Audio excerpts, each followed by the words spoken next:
Hello students, this is Vibha. A very good morning to all of you. Today I am here with a new chapter of class 7th. The chapter number is 11 and the name of the chapter is The Selfish Giant. यहाँ पर हम एक ऐसे giant के बारे में बात करने वाले हैं जो बहुत ही सेल्फिश था, वो जो सिर्फ अपने बारे में सोचता था। जाइंट जैसा कि आप जानते हो एक ह्यूज पर्सनैलिटी, ठीक है, बहुत बड़ा सा इंसान या क्रिएचर जिसे आप जाइंट कहते हो, ठीक है। Sharing is caring, let's begin में हम देखेंगे पहले sharing is caring. This is a well known saying and we all have experience this something some time and और द अदर। वो कह रहे हैं शेयरिंग इज़ केयरिंग, शेयरिंग ही करना ही एक केयर है। जब आप अपनी चीज़ें किसी से शेयर करते हो, ये एक रियल में केयरिंग कहला भी होती है, ठीक है। तभी आप जब आप किसी की केयर करते हो तभी आप अपनी चीज़ें उसके साथ शेयर कर सकते हो। और ये एक प्रोवर्ब भी है, कहावत भी है एक पहले की, ठीक है। जैसे हम लोगों ने कभी ना कभी, वो कहते हैं किसी न किसी समय हमने इसको एक्सपीरियंस किया ही होगा। We share things to make our friendship strong and to build a relation और ट्रस्ट। वो कह रहे हैं हम चीज़ों को, अपनी चीज़ों को क्यों शेयर करते हैं, हम अपनी फ्रेंडशिप को स्ट्रॉन्ग बनाने के लिए, and to build a relation of trust. अब एक विश्वास का जो हमारे साथ, एक दूसरे के साथ हमारा जो रिलेशन होता है, संबंध हम बनाते हैं एक दूसरे से, स्ट्रॉन्ग होता है कि भाई हमारा अगर फ्रेंड है वो हमारी ज़रूरत में हमारी मदद करेगा, हम उससे कोई चीज़ शेयर कर रहे हैं तो वो एक ट्रस्ट बिल्ड होता है आपस में। We learned that abundance is measured by what we have, is not measured by what we have। वो कह रहे हैं जो हमारा abundance होता है, हमारे पास कितना पैसा है, कितने हम prosperous हैं, ये हमारे पास, ये चीज़ें इससे एनालाइज नहीं होती है, हमें इससे नहीं पता चलता कि कितनी क्या चीज़ें हमारे पास हैं, बल्कि it is created by what we share.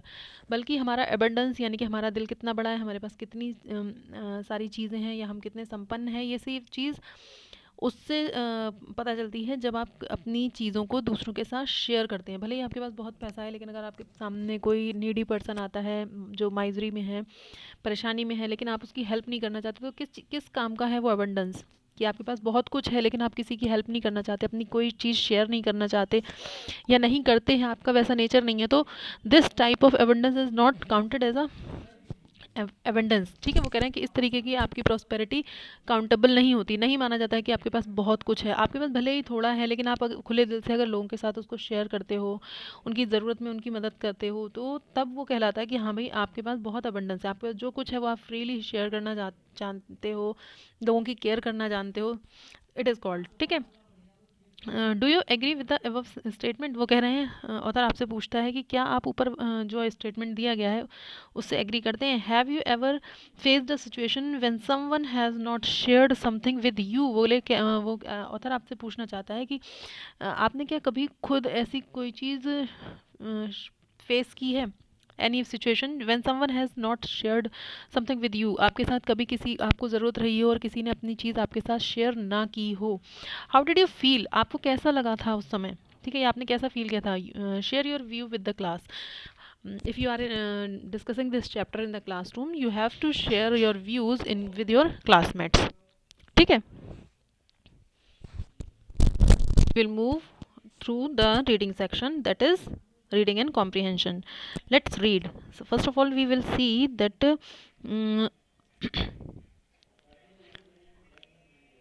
in the story the selfish giant, the giant is considered to be selfish at the start of the story।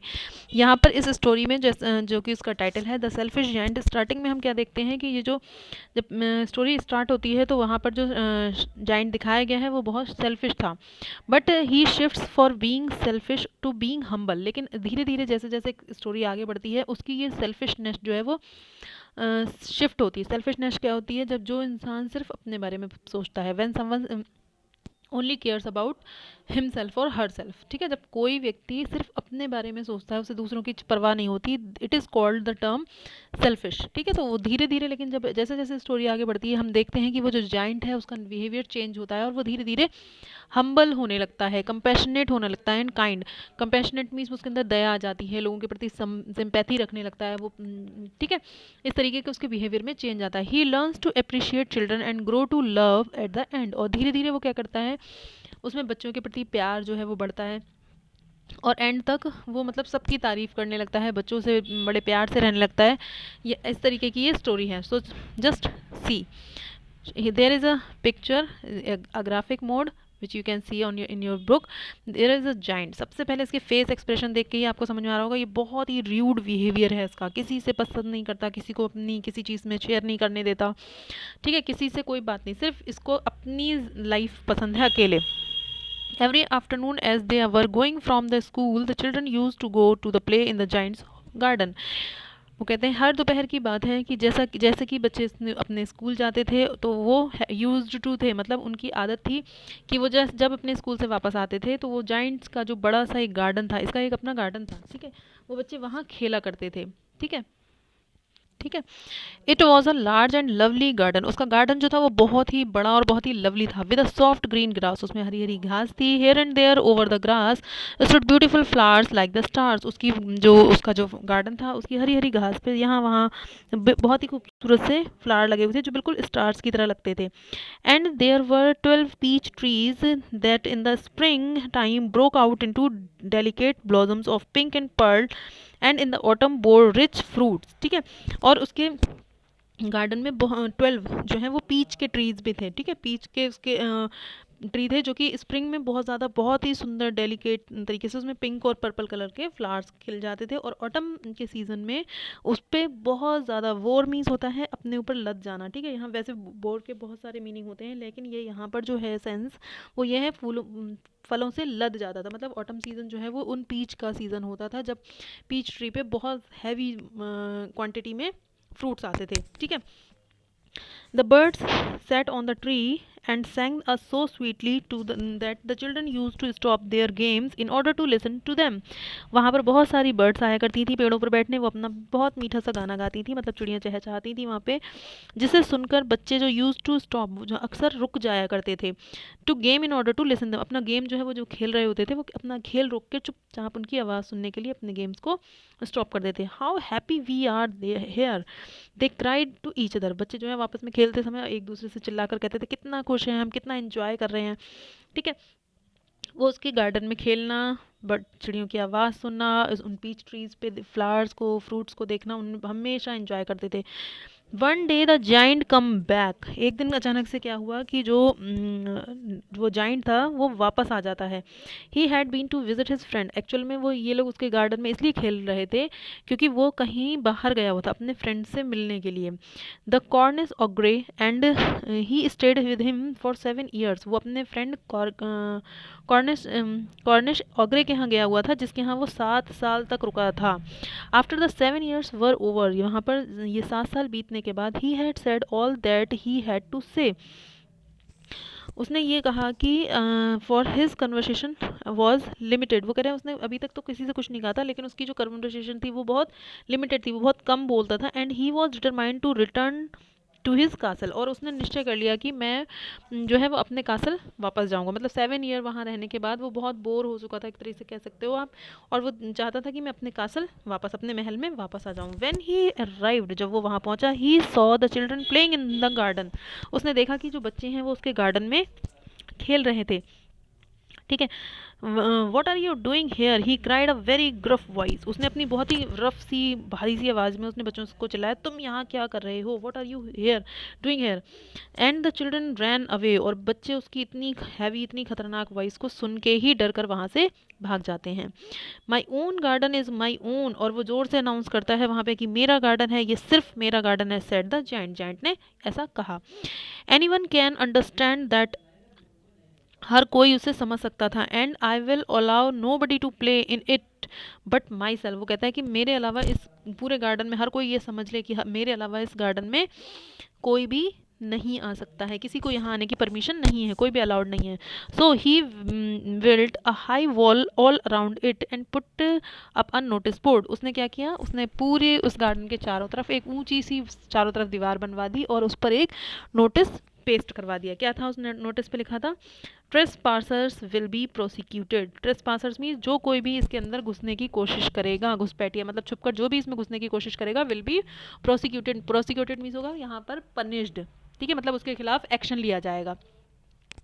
वो पनिशमेंट कुछ भी हो सकती थी, ठीक है। He was very selfish giant, ये बहुत ही सेल्फिश जाइंट था, इसे बच्चों की खुशी नहीं देखी गई, उनका खेलना नहीं पसंद आया, इसको सिर्फ अपने गार्डन के बारे में इसने सोचा, ठीक है। और ये उनके लिए उनकी एंट्री जो है वो बैन कर देता है वहाँ पे।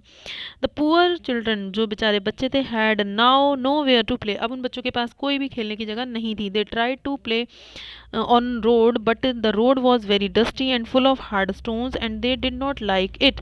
बच्चे जो है कहीं उन्हें खेलने के लिए जगह नहीं थी, वो लोग रोड पर जो है वो खेला करते थे, लेकिन रोड भी इतनी इतनी धूल थी, इतने उसमें हार्ड स्टोन्स लगे हुए पत्थर थे कि वो उस जगह को खेलने के लिए पसंद नहीं करते, क्योंकि भाई छोटे बच्चे हैं, अगर वो गिर जाएंगे या स्लिप हो जाएंगे तो वो उनसे उन्हें चोट लग जाती थी।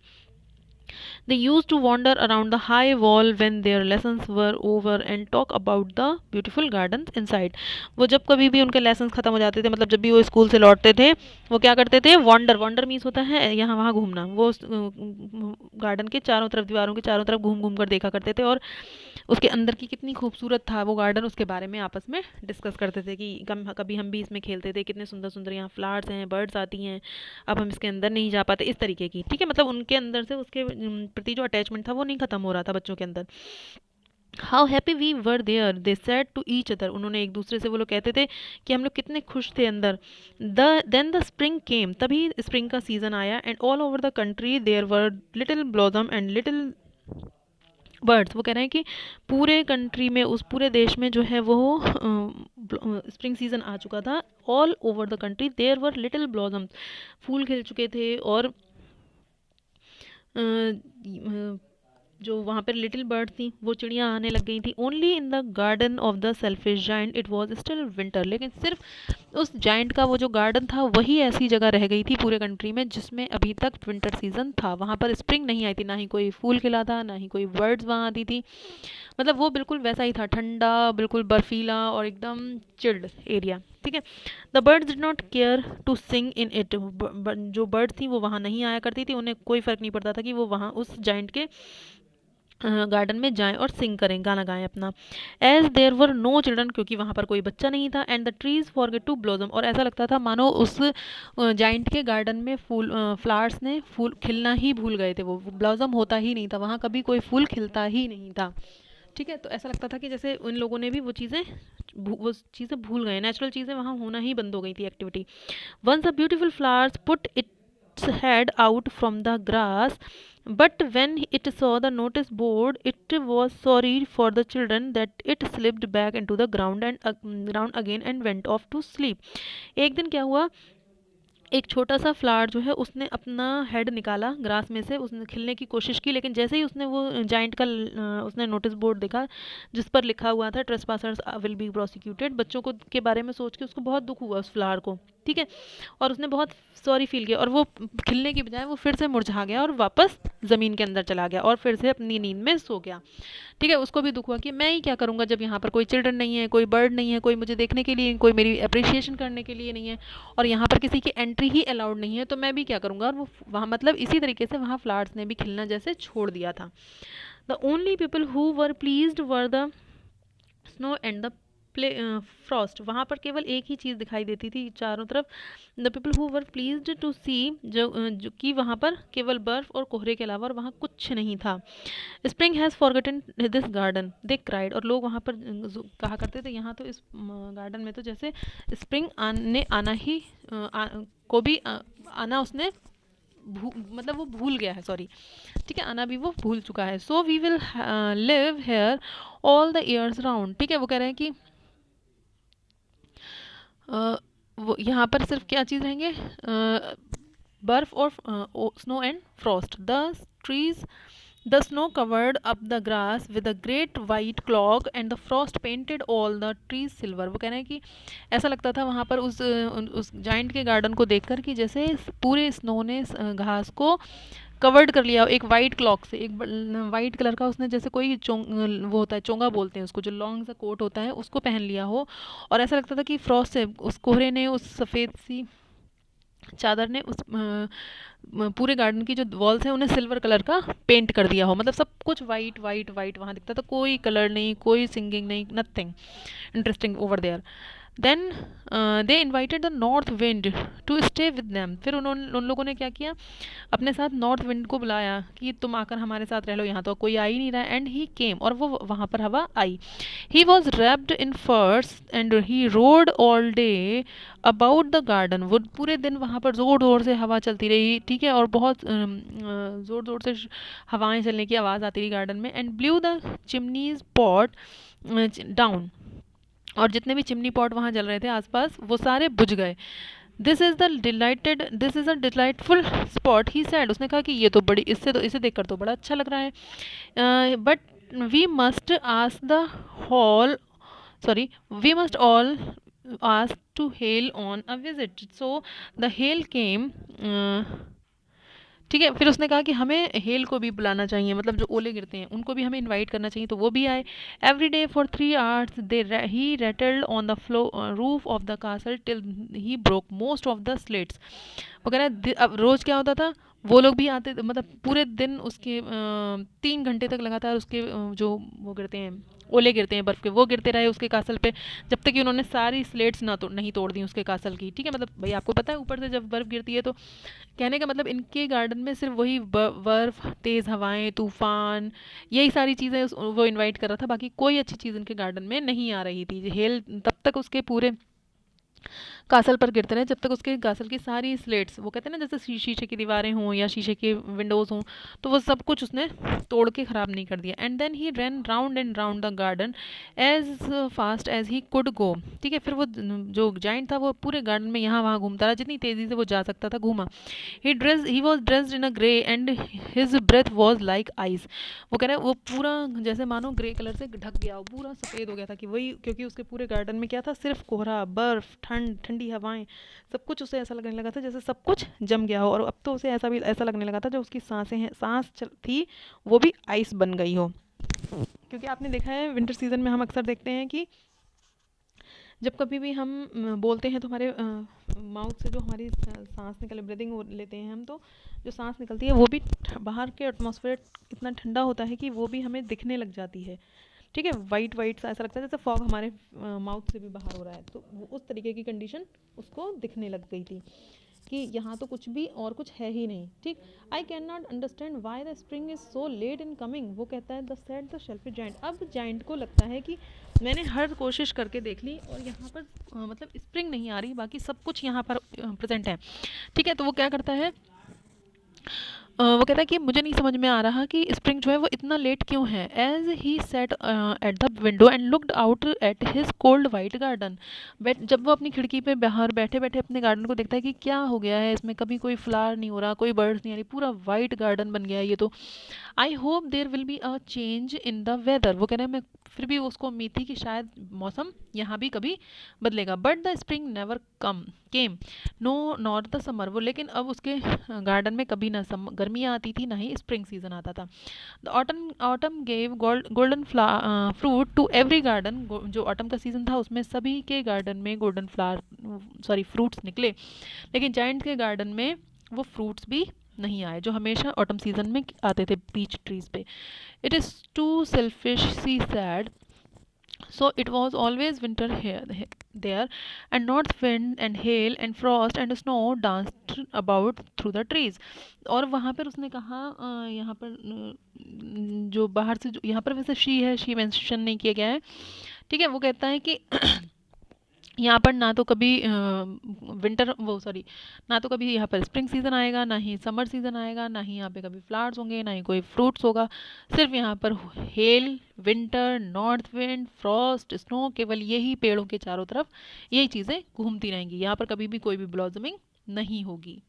फ्रेंड्स, हम यहाँ पर क्या देख रहे हैं कि सिर्फ उसकी सेल्फिशनेस की वजह से सभी ने उससे एक तरीके से अपना मुंह मोड़ लिया था। ना ही वहाँ पे कोई इंसान जाता था, उसने जो बड़ी बड़ी दीवारें खड़ी कर दी थी उसकी वजह से ना ही कोई चिल्ड्रन वहाँ प्ले करने जाता था, ना ही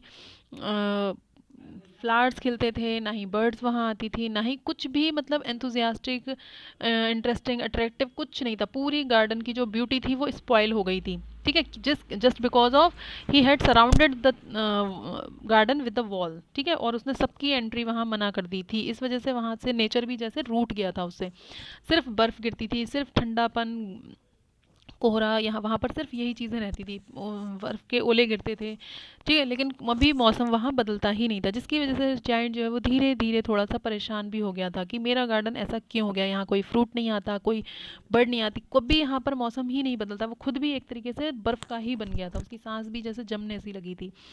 ठीक है, so students, I will stop the video hair. I hope यहाँ तक आपको मीनिंग समझ में आ गया होगा। ठीक है, I will post this video and share the part 2 link in the description box. So first of all you will see the first part, and after that you will go through the part 2 to get the complete meaning of the chapter. So I will meet in soon, very soon, in the second part. So till then, take care, have a nice day.